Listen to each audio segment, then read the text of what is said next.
planning session, all-day session for the county board. And out of that came a strategic plan that was approved this past April by the county board. And there was short-term priorities, long-term priorities.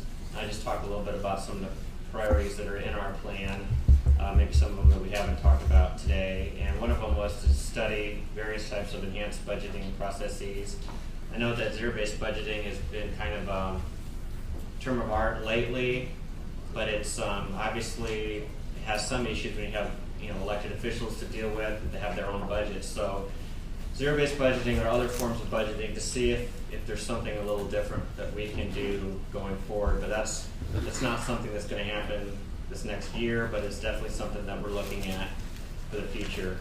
Also, we're talking about our benefit system and possibly looking at a paid time off system versus just the strict vacation accrual, sick leave accrual, doing something different in that regard. One of the issues with PTO would be, I think we're one of the few jurisdictions in Douglas County where our sick leave applies to our pension rather than being cashed out at time of separation of employment. So, but definitely looking at different issues with sick leave, vacation leave. One of the issues with vacation leave is that there's different provisions and Supreme Court decisions that have come down from the Nebraska Supreme Court, particularly as it relates to the use it or lose it provisions. So if somebody doesn't use all their vacation leave at the end of the year, what happens to it? Do they get cashed out? Do they lose it?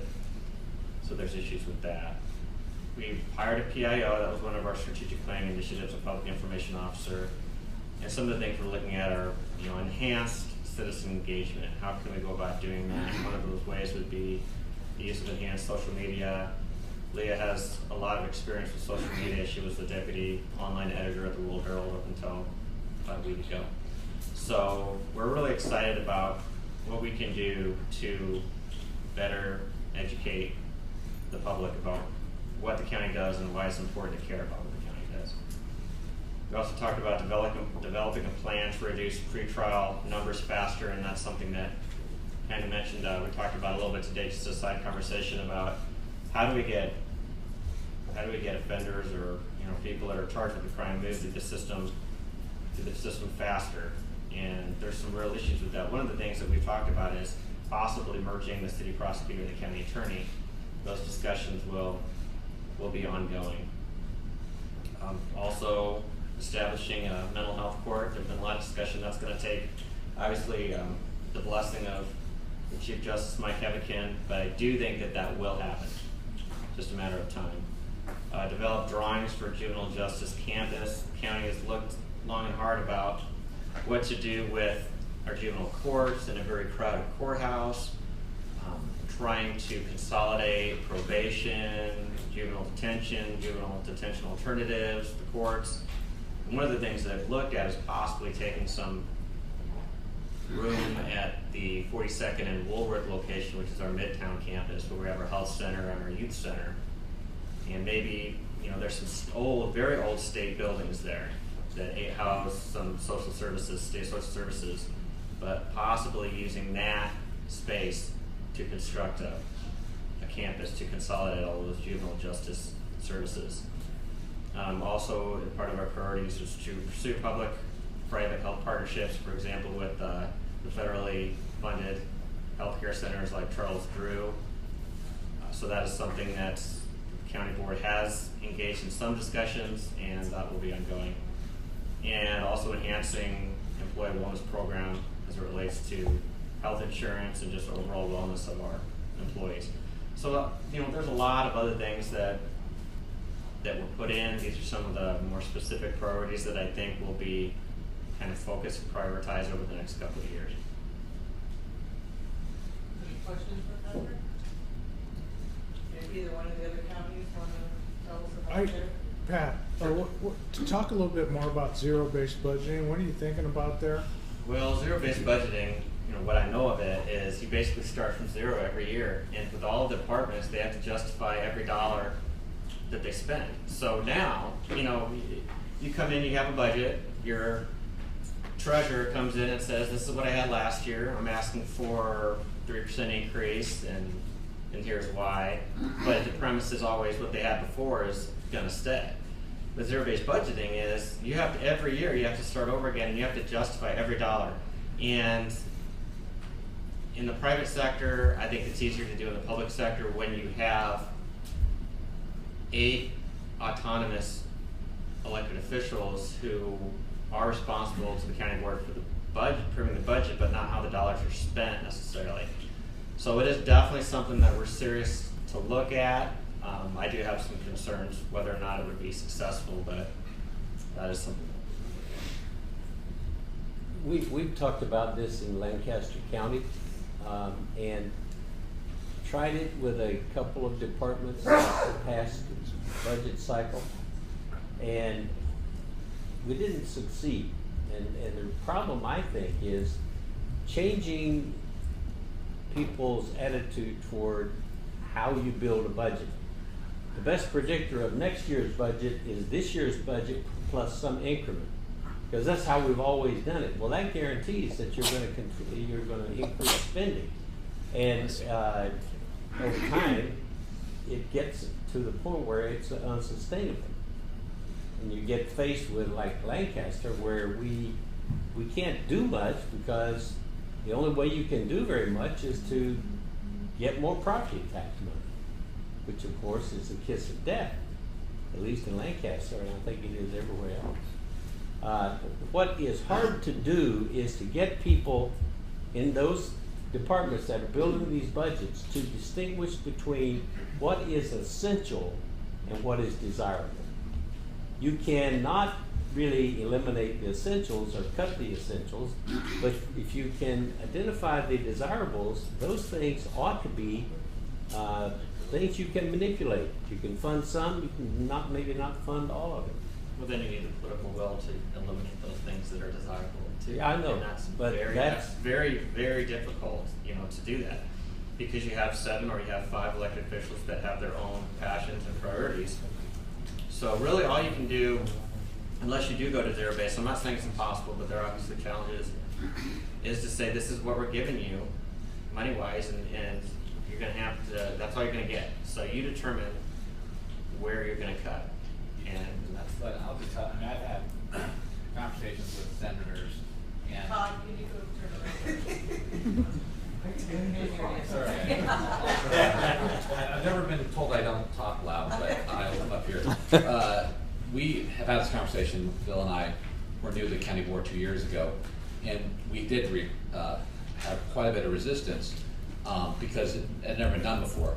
But I've had a number of conversations with both newly elected state senators, people in the governor's administration, and you're going to start hearing about this more coming from the state because with the challenges that they're facing, budget issues, it's having to go in and justify the dollars, re-examining the programs, making sure that the taxpayer dollars are being spent wisely.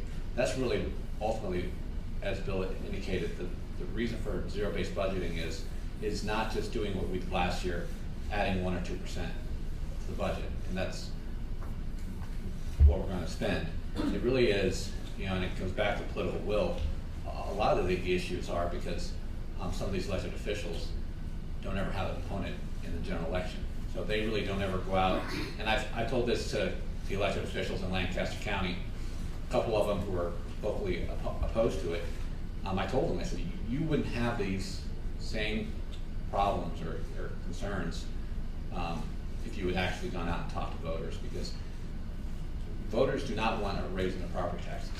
And that's just ultimate fact. It is, not very popular. And so how we combat that is by doing more doing more with less. But being able to, utilize those dollars. And so zero-based budgeting or some form of it, I think as we move forward in the next few years in this environment, I think you're going to be hearing more and more about it. So. Let me just make one other comment. When we were having our hearings on the budget, I asked one of the elected officials, can you distinguish between some things that are essential and some things that are just desirable? The answer was, everything in this budget is equally essential. Now, you can't have zero-based budgeting with thinking like that. Well, maybe it's because I'm a lifetime public sector employee, but I kind of cringe at, and you know, everybody says it nowadays that do more with less does assume great inefficiencies. I think in county government, you're fortunate to do the same amount with less, if you can, much less more with less. Not to say that there's not efficiencies that can be created, but you know, we're not a hog in county government, just not. So I already said too much on this. Zero-based budgeting is a nice buzzword. But if you look at it, I'm a mathematician by training, if you look at it, it's really smoke and mirrors. It's no different than the regular budgeting process where you do analytical analysis of each and every essential need. You analyze everything. We do that now. Douglas County does. We look at it very carefully. Yeah, we do. We look at every item that we can control as a county board. Now, we cannot control what the sheriff does. We cannot control what the assessor does. There are areas we do not control, but within our own sphere, we look at absolutely every dollar. And we question the purpose of everything. Now, budgeting is a very complex, you know, I ran a business for 45 years. I ran my own budget. Government budgeting is very different than running a business budgeting. You know, you've got grants and other things. Zero-based budgeting, how do you factor in the grants? How do you factor in the programs that are being funded by outside sources for the greater good of the community? So I'm not sure zero-based budgeting is what we're looking for. We're looking for analytical budgeting. If you look at what Oregon does and study their system, they have a great system, and it's pretty much was decided by the community where they wanted their money to go. So study Oregon's budgeting process. Yeah. And in regard to that zero-based budgeting, I think there's one thing that it's not going to happen automatically. You just don't wave a wand and say, we're going to go to zero-based budgeting. I think there needs to be a real education process. And you know, there is a learning curve that needs to happen. And before we can be really successful at zero-based budgeting, we really do need to look at what is the education that needs to happen first before we ask people to do the zero-based budgeting. Can I change the subject from zero-based budgeting? I want to follow up on to the a question and a comment. In the last year, we merged our juvenile division of the city attorney's office with the juvenile division of the county attorney's office. So as you think about that for us, that was a good place to start because we had two different systems. It was hard on families, it was hard on attorneys, it was hard on our public defenders. So it took us about 18 months, but it was successful. And then I think I heard Sarpy say this as well, that you incentivize your employees for positive health decisions. We've been told by our county attorney that we can offer no incentives, that that's a violation of law. So I wanted to know how you guys are getting around that, because I've heard gift certificates, I've heard premium reductions, and I've heard everything. How are you doing that? Because they won't let us. It's not illegal. It's taxed. It's what? It's taxed. You have to tax. You have to tax the gift cards to income. And that's obviously a challenge because they'll get a gift card, but then all of a sudden they'll have money taken out of their paycheck for taxes. So we're going to move away from that because we did it for a couple years, and now we're going to move towards premium incentives. And that's just the future. I think premium incentives are really the future of how to do premium. Our county attorney won't have a problem with that, Gary? One has to stand for some sense. We used to have a good football team too. When we were returning punts. So, we were bad then. We were very bad. Didn't think I could then. Used to be.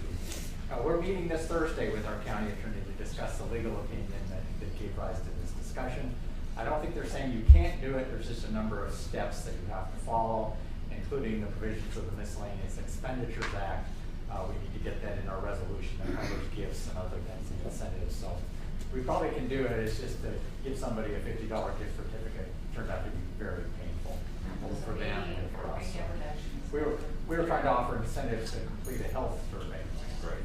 And that's what led to the whole discussion. So we may be able to accomplish it, it's just a little more circular than we've been doing. Hopefully.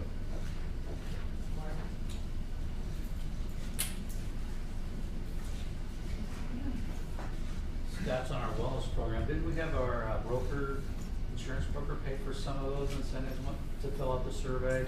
So that wasn't any county money. We did that, and that probably wasn't a good thing to do, but we funneled it through our broker to pay for the gift cards, and that was last year. This year we gave gift cards, and we did tell people that they had to pay the tax on it. Right. We also, the other thing that we did that we've got a good response on is we're giving time off away for participating, so we think we'll have more participation by offering that. And that's low cost. It's like 8 hours. But there's things they have to do in the program to qualify for that. Sarpy County had a strategic plan that we've been working on since about 2013. We hired Marjorie Fuentes, I guess, from Austin Peters Group out of Kansas City to help us with that, and we've updated it back in 2014. We came up with, and I gave the handout to Marianne and to also to Carrie, so you can see our plan and some of the work that we've done on it. We really came up with 7 ideas that we were going to work on, and we really started this with meeting with mayors, and we met with business groups, business leaders in the community to see what their thoughts were, as well as what our staff's thoughts were in terms of what should our priorities be in terms of the strategic plan. And some of the bigger ones that we've been working on, obviously, have been on the infrastructure improvements that we need to make, both from a building standpoint and then also sanitary sewer and roads. We're the only county that's really got involved with wastewater.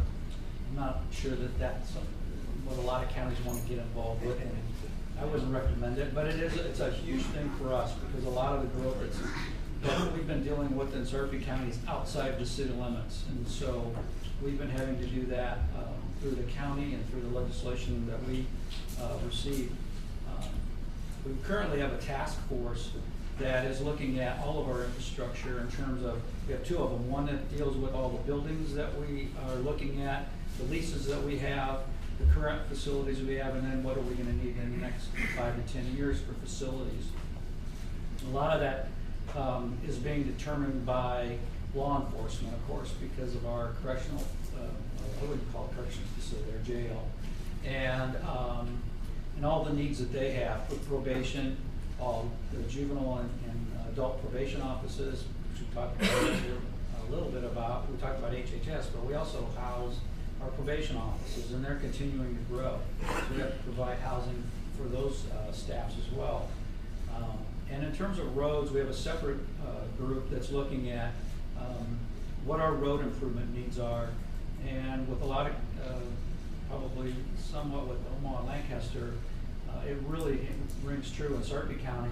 Our growth is really requiring a lot of our Public Works Department and our county engineer to keep up with all the SIDs that are being created and the roads that need to be improved to follow all that growth. So we could probably have a $20 million a year budget for that department, and we only have about 8. So it's one of those things that unless there's additional revenues that we can find, we'll never keep up. We are looking at the possibility of doing a railroad transportation district with a couple of the cities. Lancaster County has done that. I don't know if Douglas has.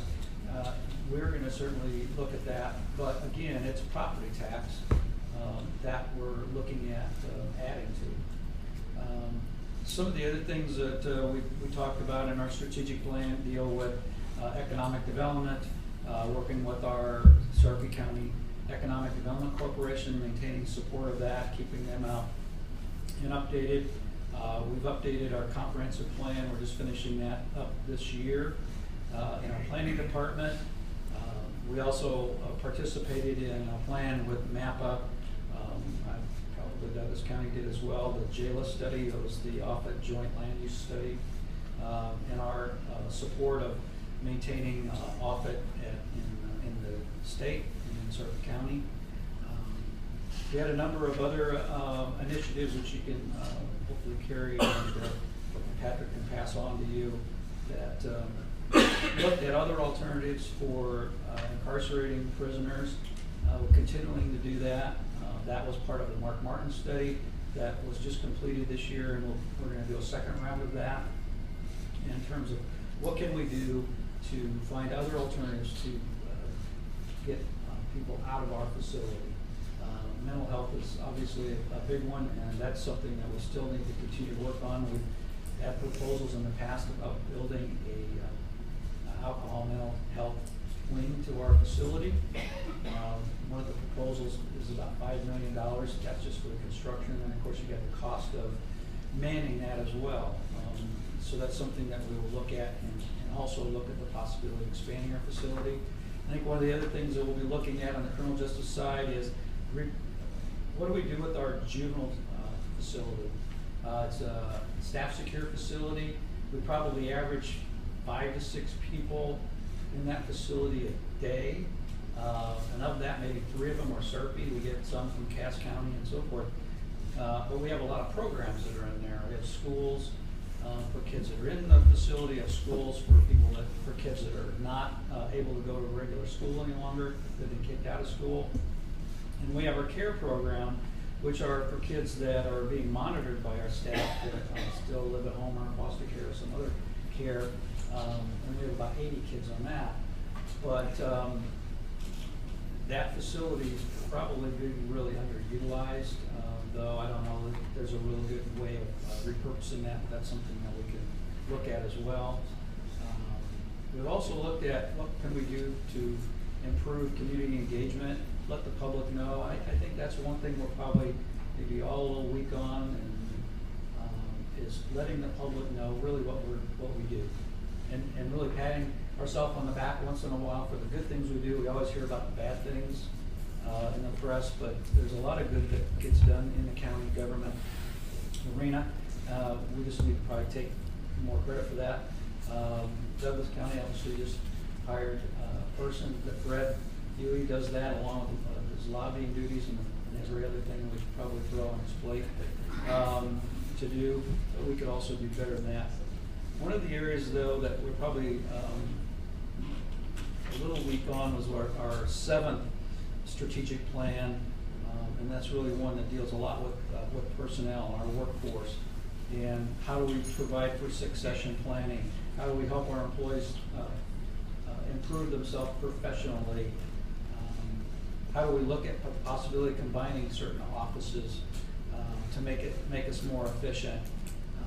And then, so those are things that we need to look at. We also were looking at the possibility of doing more and improved performance appraisals. Some departments do a good job of that, some don't. And then we're also going to maybe look at ways that we could pay for performance, and we haven't really followed up on that. That's really another human resource thing that there for a while I think we just hired a new HR director probably about a year ago. I think she's still trying to get into some of these things.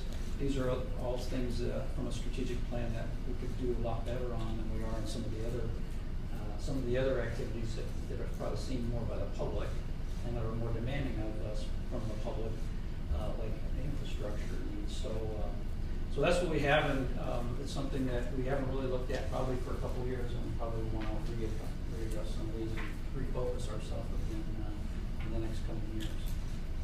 Can you talk a little bit more about the economic development, what you actually do in that arena? Is it just being at the table supporting? Do you give give, and have been giving for many years, probably 20 or more years, funds to support the Sarpy County Economic Development Corporation. It's housed out of the Omaha Chamber. I think right now we're about $90,000 a year to help support that. The rest of it they get through other private organizations through membership. We also help them in terms of infrastructure. So when they bring a facility to us, to the community, we a lot of times are asked to help make road improvements or do sanitary sewer improvements, which we spend quite a few millions of dollars on. We also work with the state to try to get site and building fund dollars to help support that. We've been pretty lucky in terms of getting site and building fund dollars from the state. I would venture to say probably $4 or $5 million over the last couple of years. And we'll have a request for another $1 million for a project that we're working on that'll come through Papillion actually, because it's Arizona jurisdiction, but it'll help us with some infrastructure needs. So we both support them just in membership to keep the organization going, because they employ 2.5 people. And then also through infrastructure when they bring projects. So it's like Fidelity, Travelers, all the big data centers primarily in the last few years. Thank you. Any other questions for Mark? What about, you guys want to I guess that's something quick. We don't have a strategic plan. Oh, can I move down there? Oh, you like it now. But we talk about it almost. We not only talk about it, but we do a heck of a lot more strategic planning than we give ourselves credit for, quite frankly.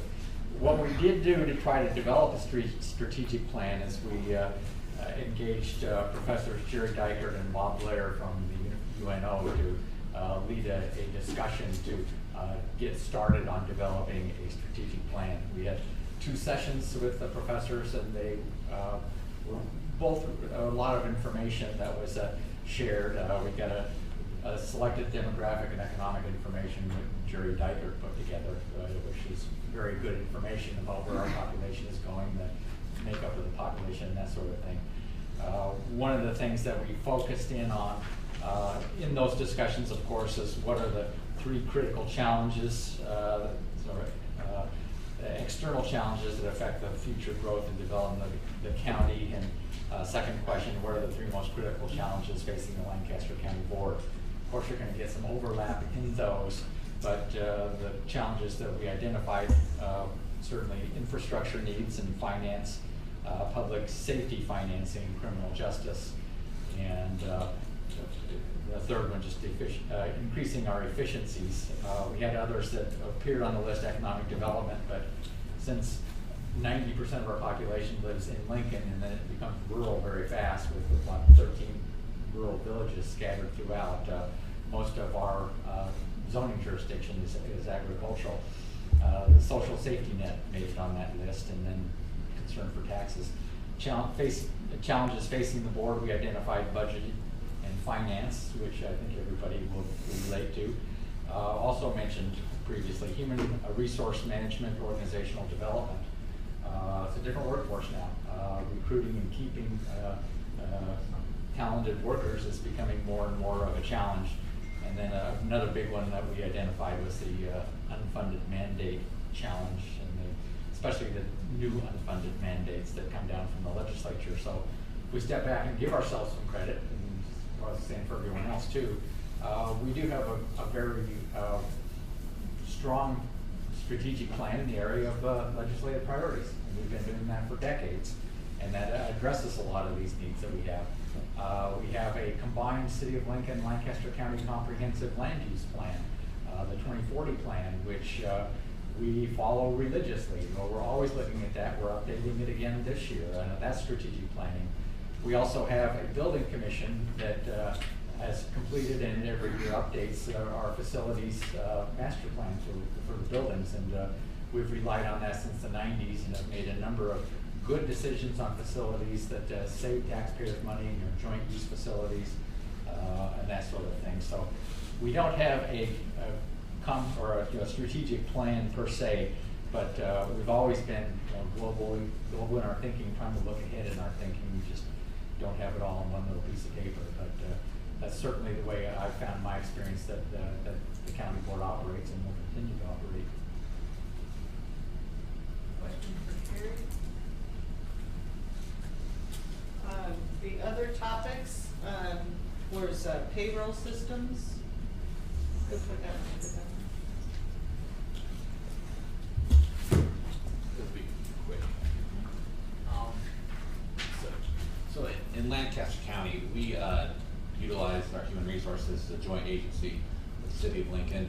We currently have a payroll system that both the city and the county use. Its name is Tesseract.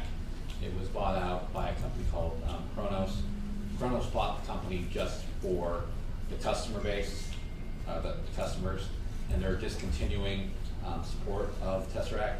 And so now we're looking at, City of Lincoln, Lancaster County is looking at a new payroll software. There's a couple that we're looking at. One of them is JEI Edwards that does our, JD Edwards that does some of the other accounting software for the county and city. So I was tasked with finding out what Sarpy and Douglas County uses as a software, because a lot of it has to do with the different functions that go along with those software. And we're talking a huge investment, several $100,000. So any insight in the software program would be very helpful. Yeah, and I might just mention something here too. You know, we're also really kind of getting into the HR side of things too. So we're really dealing with payroll, which is no doubt the big issue. You know, our HR director will always remind us that if you have a payroll problem, you're going to hear about it. So we're focusing on the payroll side, but we're also looking at the HR side of things where you start getting into a little bit more of tracking time, things like that. So I would be interested, you know, in just whether the two other counties use that HR side of things, get into tracking time so that when I go in and I log in the morning, it clocks me in, things like that. So I'd just kind of be interested in that also.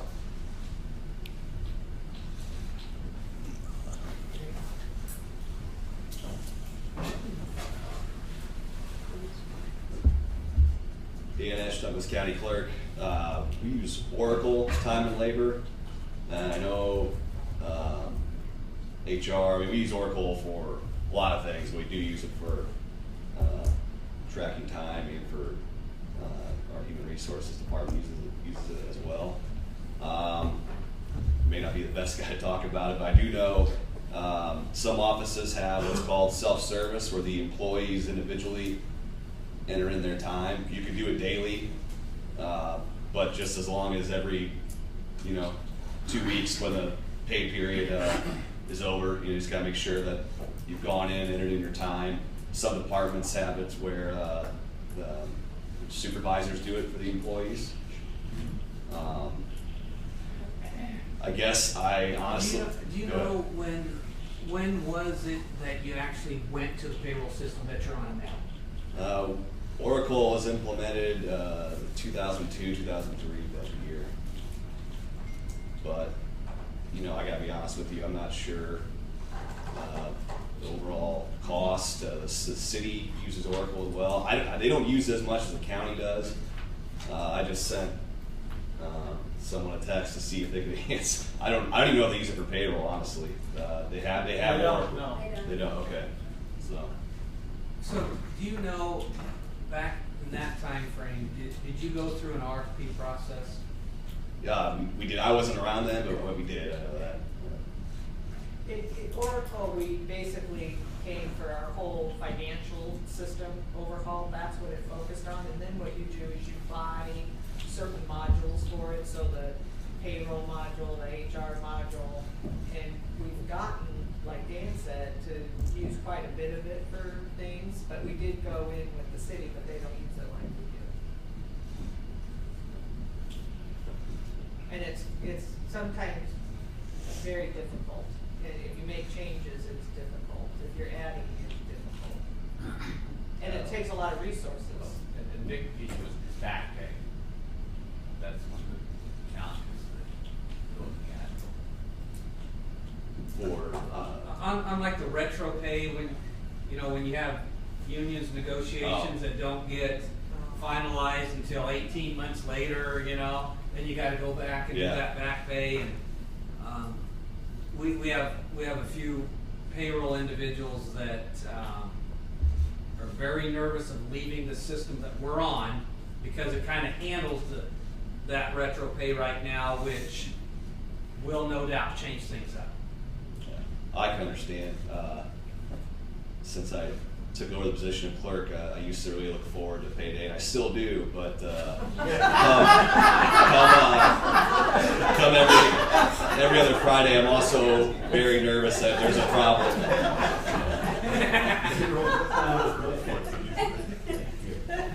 But I'm just saying, I understand the hesitancy to move from a different payroll system because if something's screwed up, you're getting a lot of phone calls the next day. So. I don't know if I answered it all. If you have better or questions I can answer, I can definitely line up. And we may just have to go without an RFP because we have one option, but it's very expensive. And we're also getting in, we're also looking at the, do we move to somewhat a cloud type issue where we get charged back by number of employees a month versus, right now we house the system ourselves. We maintain that ourselves. We pay for all the upgrades. We do all that versus, all the upgrades will be done. It's just going to cost you so much per employee per month. So we got some of those issues we're trying to deal with too.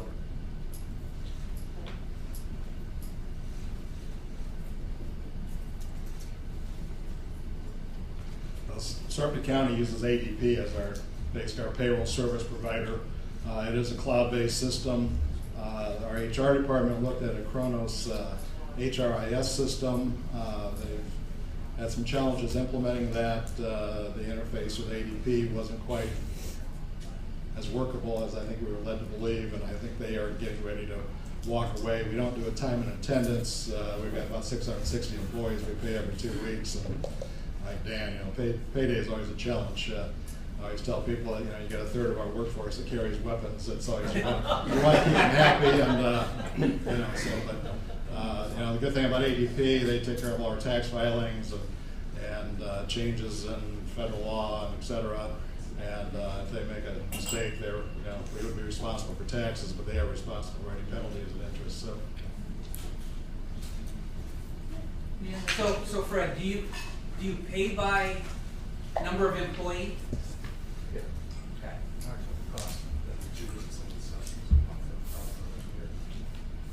That does not include HR, though, not an HR package. Okay. We could get one, but it's all.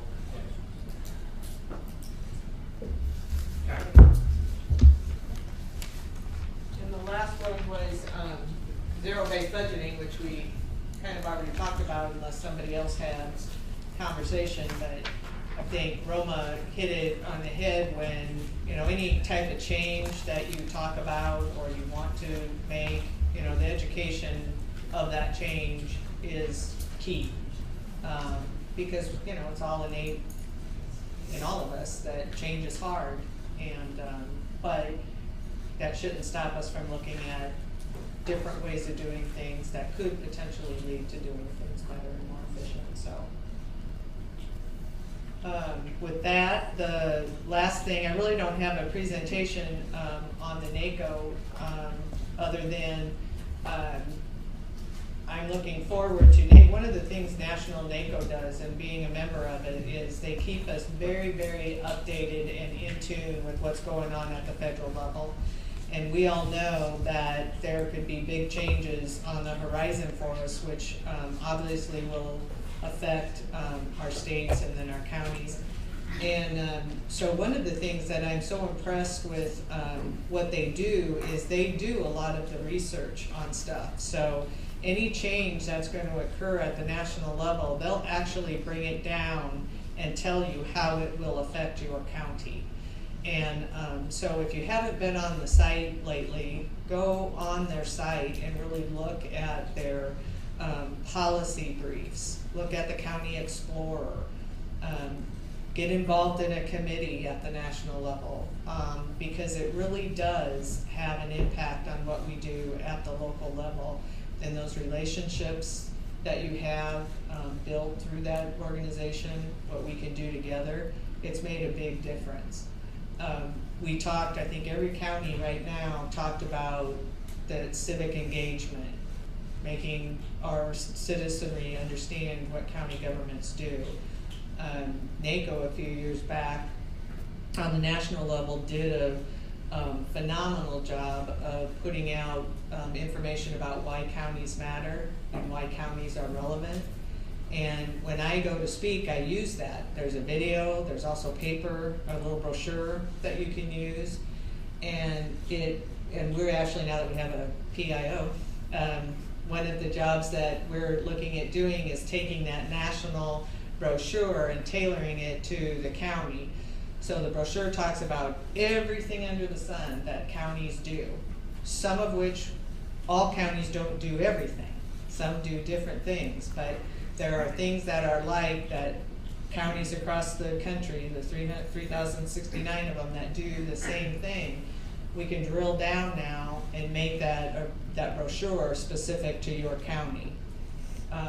And so as we go out and we talk to our citizenry, and we try to educate not only the public, but internally. We found that through our County Government Awareness Committee that most departments didn't even know what the other department or office did. They knew people, they might have exchanged emails, but they really didn't have a true understanding of what each of those departments and offices did. And what it led to was a lot more cooperation and a lot more working together between departments. So a prime example is our community mental health center and our jail, our corrections facility. They were both basically seeing a lot of the same people, serving a lot of the same people in different capacities, but there was never really a conversation between them.